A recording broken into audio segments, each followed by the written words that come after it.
Right. Listen, can I thank the Social Democrats for bringing this bill forward on this incredibly important subject. I should also just commend Deputy Ruth Coppinger in particular, who brought a bill with similar objectives forward in 2018 with the provision of objective sex education bill, tackled the issue slightly differently but with the same objectives. That bill was passed by the Dáil, which required changes in the Principal Act to essentially remove the right of the sort of ethos that is protected in that Act from extending to anything to do with sexuality, and that those things should be completely taught on the basis of evidence-based, objective education. And this bill is trying to do exactly the same thing in a slightly different way, and so it's very much to be commended. It is worth contemplating the fact that that bill was passed and then was buried with a money message by the minority government, the Fine Gael, Fianna Fáil, independent minority government. So they didn't feel they could oppose it, but they buried it with a money message, the cynical use of the money message.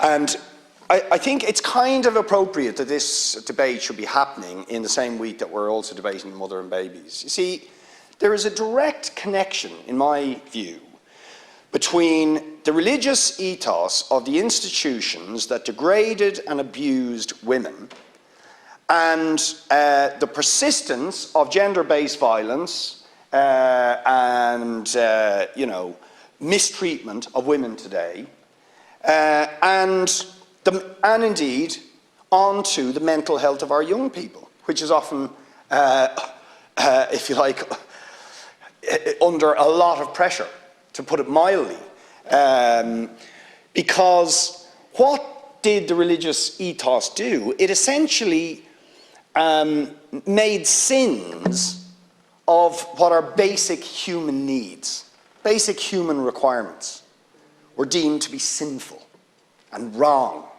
and to be a reason for shame. And of course, once basic things, such as just being a woman, or having a different sexuality, or expressing your sexuality in any shape or form, are deemed sinful, then those who are women, or who express their sexuality, or who have different types of sexuality, become dehumanized and degraded, and then it becomes okay to abuse them and treat them in a lesser way. And when that is legitimized, then the mental health of people, young people today, is put under intense pressure because they are told there's something wrong with things that are actually just basic human needs and expressions and so on. So when we're talking about this isn't some sort of ideological debate. It is actually a debate about the welfare and well-being of our children. And to have anything less than scientific, evidence-based education is obscene, and it is a danger to our children.